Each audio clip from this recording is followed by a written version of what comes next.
Hello humans, my name is Thunder, and I has thoughts. Today we're going to look at a PragerU video. PragerU is a YouTube channel and website run by Dennis Prager, who is a well-known conservative political and social commentator. He is affiliated with the Daily Wire and various other conservative sources.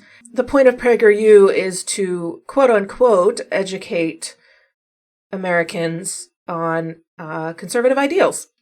So, one of the big crusades for people on the right in recent years has been anti-trans rhetoric, spreading misinformation about what it means to be trans, about transgender healthcare, about trans-affirming healthcare, and gender-affirming care for children and adults. And I thought I would see what they had to say in their video called Gender Identity, Why All the Confusion? So let's see why they think there's so much confusion about gender today. Take it away, Dennis. It's now okay for a man to hit a woman. That, in effect, is what a mixed martial arts league decided when it allowed Fallon Fox, a biological male, to fight as a woman simply because he identifies as one. Wow. There's a lot to unpack in those 15 seconds. Okay, first of all, it's now okay for a man to hit a woman. That's a heck of a take. It's really not okay for anyone to hit anyone, except if you're being attacked and you're trying to defend yourself. And mixed martial arts, it's a fight. Like, you're supposed to hit each other. And a trans woman is not a man. Period. A trans woman is a woman. And the consequence of this decision? Fox sent female fighter Tamika Brents to the hospital with a broken skull and a concussion. Brents needed 7 surgical staples to bind her wounds. The battered woman, a trained fighter herself, said of her match with Fox, "I've never felt so overpowered in my life." I don't know much about this fight, but isn't that a hazard of mixed martial arts, is injuries like that? Is it because Fallon Fox was really that much stronger, or is it because the other fighter wasn't as good? 20 years ago, if a man hit a woman so hard that he sent her to the hospital, he'd be in prison. Now, he can get paid for it. Well, if a woman had done that to another woman, it would have been the same thing.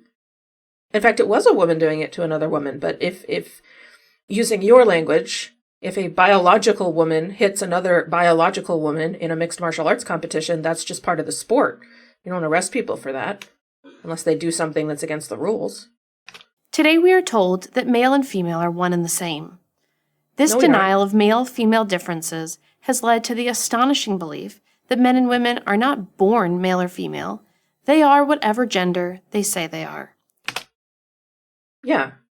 You're born male or female in terms of your sex, that is, your external physical development and physical features, and possibly your chromosomes, although it's not quite as simple as that.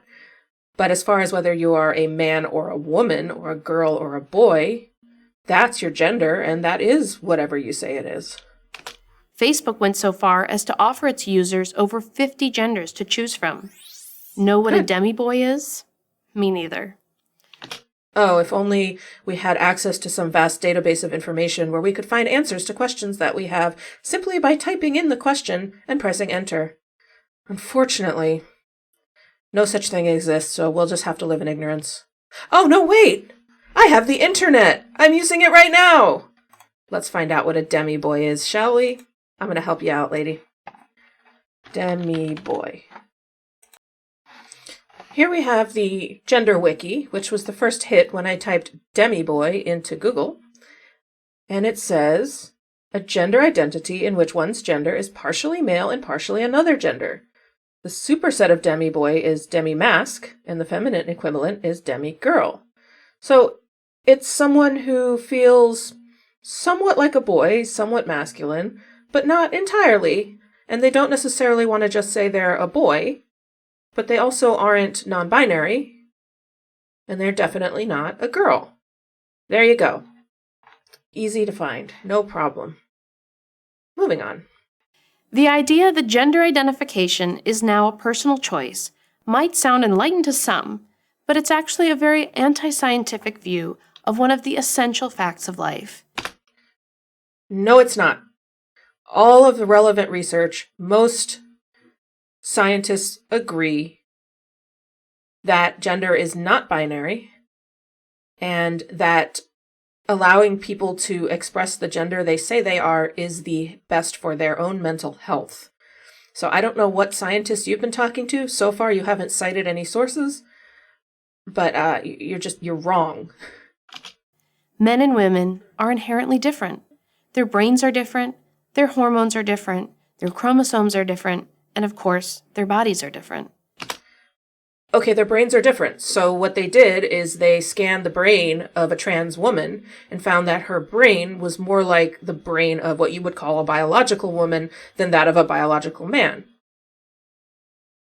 How about that?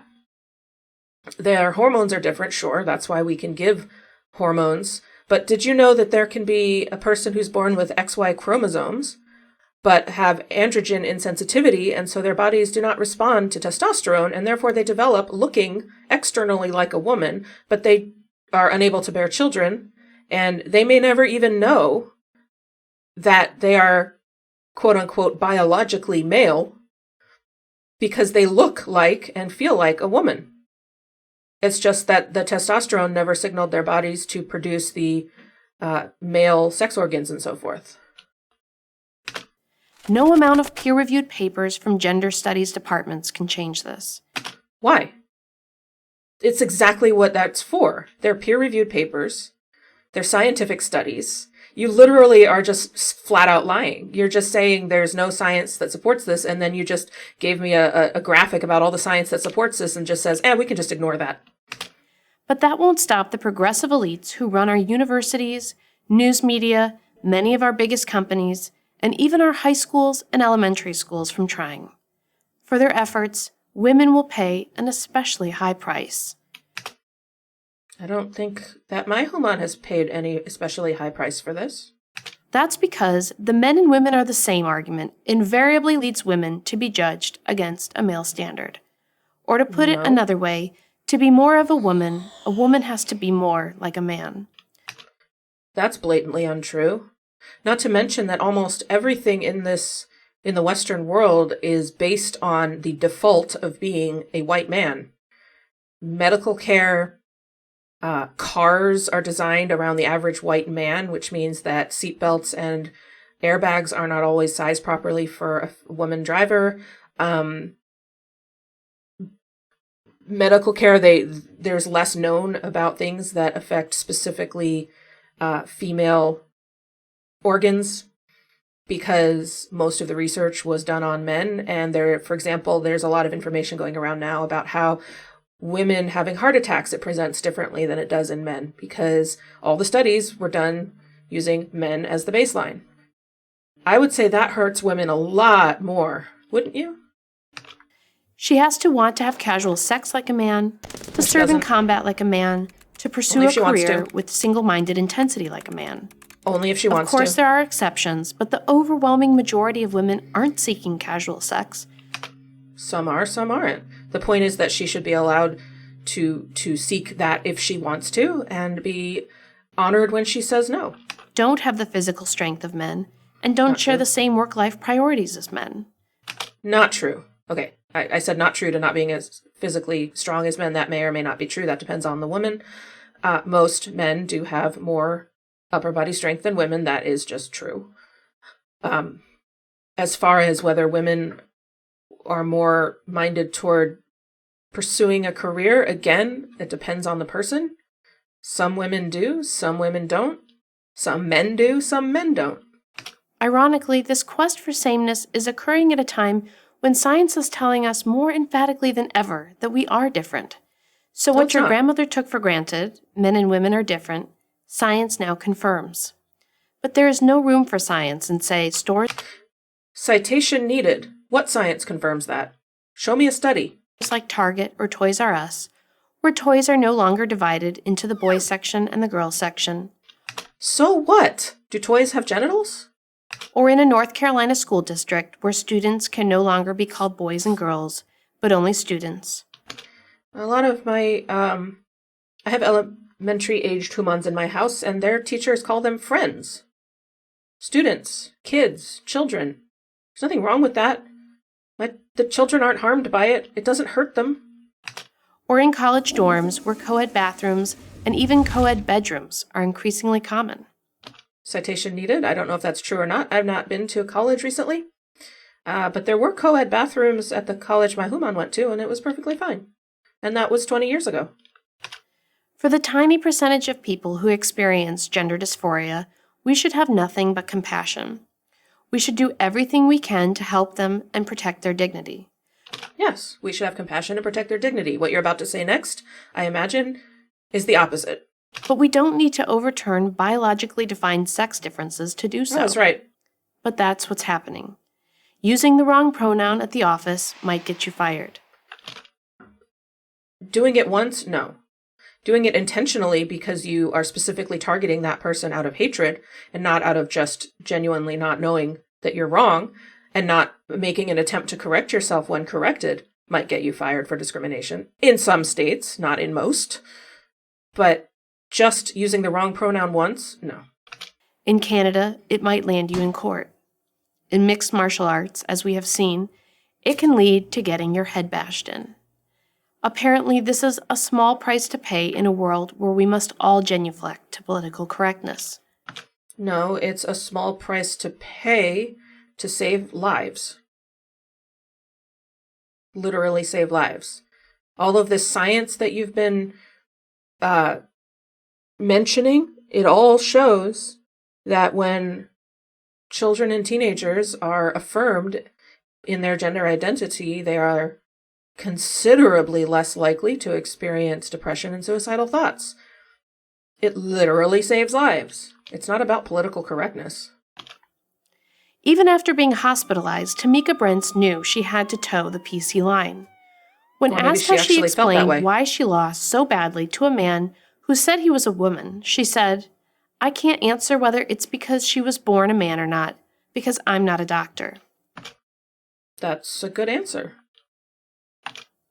Vice magazine, writing about the incident, had no sympathy for Brents. Why should they? As they wrote, biological sex isn't black and white. True. But in virtually every instance, it is. No, it's not. The longer we allow the obvious to go unstated and undefended, the worse it will be, for boys and girls, and for men and women. But especially for women. You actually haven't said why it's worse. You haven't made any case for that whatsoever. The sexes are different.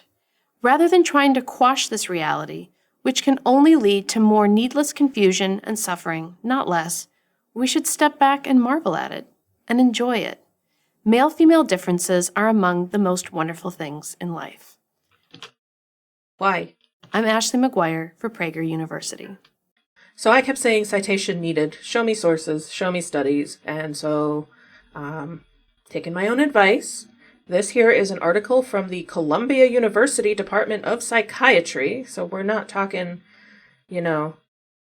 nobodies here. Columbia, of course, is an Ivy League school with a top-notch medical school, so I figure their research is probably pretty trustworthy. And here we go. Gender-affirming care saves lives. Growing legislative attempts to limit, ban, or criminalize access to this critical model of medical care endangers the health and well-being of transgender and non-binary youth. This is from about a year ago.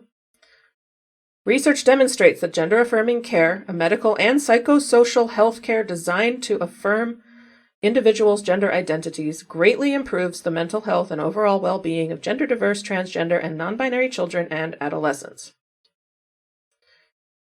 The gender-affirming model of care affirms diversity in gender identity and assists individuals in defining, exploring, and actualizing their gender identity, allowing for exploration without judgments or assumptions. This does not mean that all youth need to undergo medical transition. Indeed, this is often not the case. Gender-affirming care is highly individualized and focuses on the needs of each individual by including psychoeducation about gender and sexuality, appropriate to age and developmental level, parental and family support, social interventions, and gender-affirming medical interventions. It is well documented that transgender and non-binary adolescents and young adults experience anxiety and depression, as well as suicidal ideation at a much higher rate than their cisgender peers. According to the Trevor Project's 2020 National Survey on LGBT youth mental health, 54% of young people who identified as transgender or non-binary reported having seriously considered suicide in the last year, and 29% have made an attempt to end their lives. In contrast, numerous research studies have found that gender-affirming care leads to improved mental health among TGNB youth. Social interventions, which are considered reversible, are often attempted in a stepwise manner. So, social interventions have been found to lower the rates of depression and anxiety, and this goes out to a publication from the American Academy of Pediatrics publication. So again, not nobody's. Pubertal suppression, which is giving puberty blockers, which is also reversible, allowing the body to not develop until you're ready for more, and then giving the hormone therapy to affirm their gender so that their body develops into the shape of a person that aligns with their gender identity, also significantly decreases gender dysphoria. They only then come to talking about surgery on older adolescents who have shown a consistent and persistent gender identity. In particular, according to a recent study in JAMA Pediatrics, so again, major publications, transmasculine adolescents who have undergone chest surgery report significant relief in dysphoria and a very rare regret. Genital surgery is typically not performed until an individual is 18 years or older. So the reason I'm emphasizing some of this is one of the lies that anti-trans activists tell is that medical interventions are being performed on children as young as 3. And that's a lie. Children who have not yet reached puberty don't receive any form of medical intervention, only psychosocial, as described here. They might start dressing as the gender they identify as. They might start using a different name. They might start using different pronouns, she instead of he, they instead of either one. And that gives them time, especially if they're young. If they're 5 or 6, half the time, if you looked at a 5 or 6-year-old in gender-neutral clothing with a gender-neutral haircut, you wouldn't know if it was a boy or a girl anyway. That's why that's why a lot of parents do go out of their way to dress their children in clothing and give them haircuts that match their sex according to societal norms. But when the little humans in my house were very young, you certainly couldn't tell just by looking at them if they were boys or girls. You had to ask. Anyway, so young children can live as the gender they identify as for some amount of time, several years even, before any hormones or surgeries are even presented as options. And you need to be very sure that, it's not just a phase. I mean, sometimes kids go through phases. A little girl might go through a phase where she thinks he's a princess, and a boy might go through a phase where he thinks he's a dinosaur. There's, not to make light of gender identity, but the point is that a lot of parents will be like, oh, it's just a phase. Well, so indulge it. If you would let your girl dance around in princess dresses and carry a scepter for, 6 months, then you can also let your child wear clothing and use a different name for 6 months.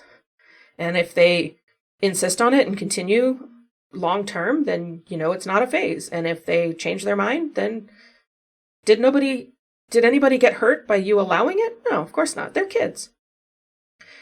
But kids generally know their genders from a very young age. They know if they're a boy or a girl, and they will tell you, I'm not a boy, I'm a girl, even if you insist that they're a boy. So all gender-affirming care is, before puberty, is allowing the child to live as the person they say they are. And then as they get older and puberty looms, you can use hormones that suppress puberty, which are also used in cases of precocious puberty, which is when a child enters puberty much younger than average, in order to delay it, because it can be harmful. So we delay puberty, make sure the kid is sure, And then you can either stop the hormones and let the kid go through the puberty of the sex they were born with or assigned at birth, or you can give them hormones to induce puberty for the gender they identify as that their body would not otherwise allow them to go through, and then they will develop a shape that matches their identity. So, for example, a trans girl won't grow facial hair, their hips will widen, they'll have different fat deposits, they'll grow breasts, whereas a trans boy won't develop breasts, their hips won't widen, and they'll develop more hair, including facial hair, and so forth, and the musculature will be different. So at that point, you don't need as much surgery because your body has built itself that way. And then if you reach a certain age and you have developed characteristics that are not the way you visualize yourself, then those can be dealt with on an individual basis. You can have breast implants or mastectomy, you can have bottom surgery, but all of that doesn't need to be done right away and is certainly not done on young children. So I just wanted to make that point because it's something I see a lot, even though it wasn't in this video. I think it's really important to acknowledge. So this article is specifically about how anti-trans healthcare, but here we go. We've got PhDs in the Gender Identity Program at the Columbia University Irving Medical Center. So this is not, these are not nobodies. This is not just some random liberal on Twitter or TikTok. This is like peer-reviewed research. These are people who investigate and research gender and figure out best practices in the case of trans and non-binary youth. So anyway, I thought that was really important to follow up with some good information. And since I did insist on citing sources, putting my money where my mouth is, so to speak, and I will have a link to this article in the description of this video as well. All right, humans, take care of yourselves, have a bath and a nap, and I'll see you next time.